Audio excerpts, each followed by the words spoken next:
It's so much better to take a shower at night. Anyway, with the release of season 4 episode 8, the Invincible season 4 have finally ended, and the final episode was actually good. This was an epilogue episode, so we don't see action in it. It's not like last year's season 3 episode 8 with conquest fight and everything. It's more like an epilogue and build up episode. This is putting the lid on this season and hyping up stuff for next season. And yeah, there are significant changes in this episode compared to the comics. So obviously I'm going to talk about all of them. But the first thing we see is that Mark and Nolan, they are on their way to Earth, because they're scared that Viltrumites are gonna attack Earth. The first thing which is different from the comic is Mark visions. Throughout the 8th episode, we see Mark having visions of Thrag killing his loved ones. He sees Thrag killing Debbie, he sees Thrag killing Eve, Thrag killing Cecil. That does happen in the comic, but it's very different in the comic. Because in the comic, Mark only has vision on the ship, and as soon as he comes to Earth, he realizes everything is safe. He doesn't get those visions. It's something I didn't like in the comic is because he just comes back from the war. It's fine. He has no burden on his shoulders, no nothing. In the show, we actually see him that,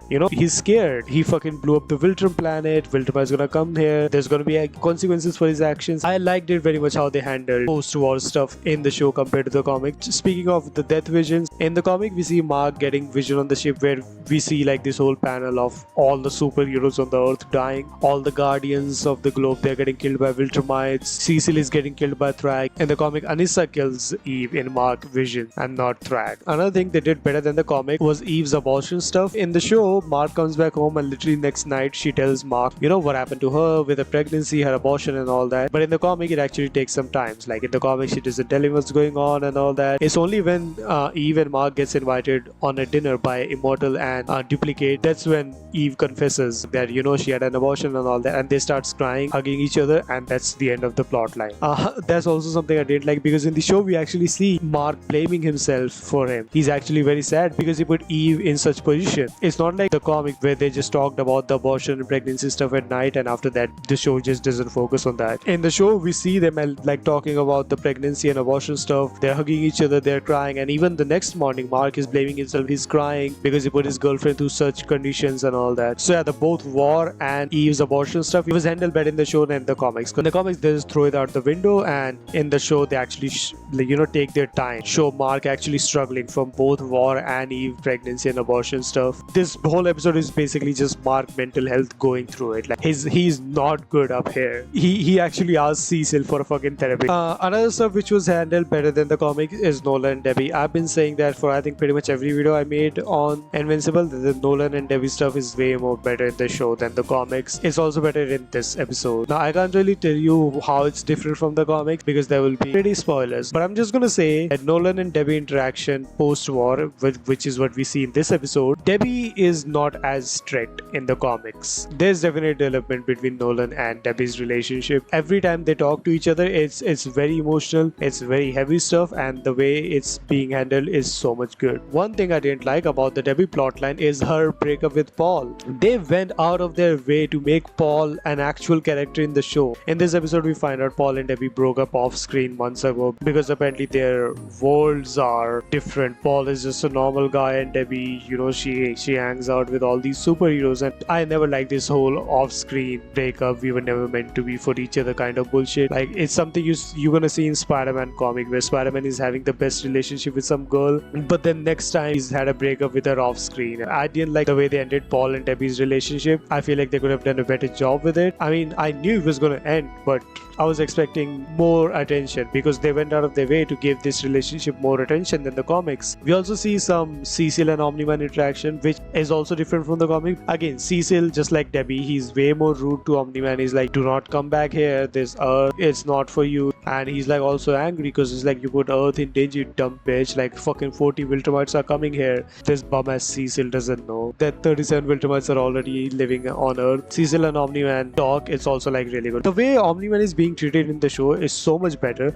and I like it very much. Compared to the comics, he's getting treated very harshly in the show, and I like that very much because he's actually paying for his actions. So a lot of people forget that even though Omni-Man is good, he killed thousands of people. Thousands thousands of families were destroyed. I like Omni-Man very much, one of my favorite characters from the show, but he deserves every fucking thing which is happening with him in the show. Like, he deserves it all. Now let's talk about the actual finale of the show, the whole Viltrumite stuff with Thrag and Mark and all that. So throughout the episode, Mark is seeing visions of Thrag. When he's going on a flight, he actually meets Thrag. He actually thinks it's a vision again, but this time it's real. Thrag is actually here along with other 36 Viltrumites. This is also different from the comic, because in the comic, as Mark and Nolan, they come on planet, they look around, they're like, whoa, Earth is safe, which means Viltrumite are not here, and they get all happy and shit, and Thrag pulls up behind them. He's like, we very much are here. One of the iconic panels, by the way, one of my favorite panels. In the comic, they meet Thrag instantly, and in the show, they take their time, and it's only Mark who meets Thrag. Unlike comic, both Nolan and Mark, they meet Thrag, and Nolan also suggests Mark to accept Thrag condition. But in the show, it's Mark and Thrag 1v1, and then they have their talk where Thrag is like, we're not gonna destroy your planet. You destroyed our, we need some place to live, so we're gonna live on your planet. We're gonna breed with the people, and Mark is the living example. He killed Conquest. These Viltrumites baby they will make with humans gonna be super strong. And at first, Mark obviously disagrees, but he doesn't really have a choice. If he says no, that the Viltrumites is gonna nuke the whole fucking planet. Yeah, this was one of my favorite scenes even from comics. It's also very good in the show. This really shows Thrag is not like a mindless, all-destroying villain. Even though he's the leader of the space Nazis, this guy, he's not a crackhead. He thinks calmly. Let's have a peace truce. We're not gonna destroy a planet. In return, we're gonna live here, continue to recover our race and all that. He just doesn't think with a hot head like, oh, they destroyed my planet,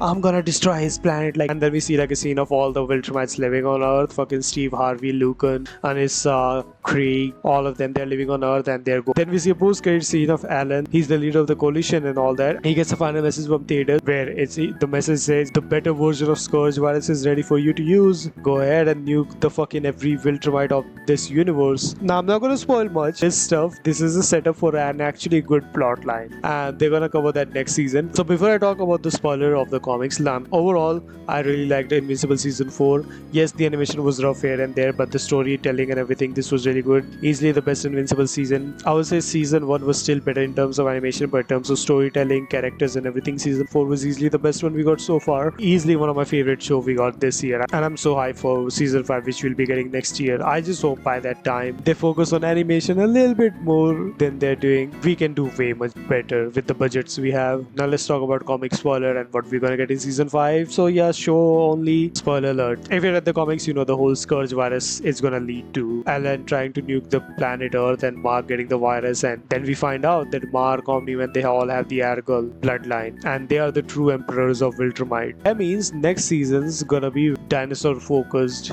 This season we only got a little bit of glimpse of dinosaurs, but by the time Mark gets Scourge virus, dinosaurs and Mark are already very good friends. Dinosaurs almost get killed trying to save Mark from Thrag, and it's also gonna be Monster Girl and Robot focused, because if you read the comics, Robot eventually becomes villain, but I'm pretty sure that's not gonna happen until season 7. We will get some of Monster Girls and Flaxen next season. I know that because in the final episode, the episode 8 of season 4, we see the Invincible title card and it switches to a blue and white title card, which is Flaxen Mark title card. I'm pretty sure every season there is a title card theme, and last season it was Mark variant title card theme. If it would switch to yellow and black, that's Sinister Mark title card. If it would switch to red and white, that's Omni Mark title card. And same way blue and white, there was Flaxen Mark title card. Flaxen Mark title card can only mean one thing. The only Flaxen plotline we have in the show is Robot and Monster Girl, which is a very important plotline to the show, by the way. Robot is one of my favorite characters, by the way. Like, I love him as a villain. He's like one of those villains you cannot really argue against because he actually gives result. Like, he said he's gonna take over the world and make world a better place. He did. The only problem was his ego and all that.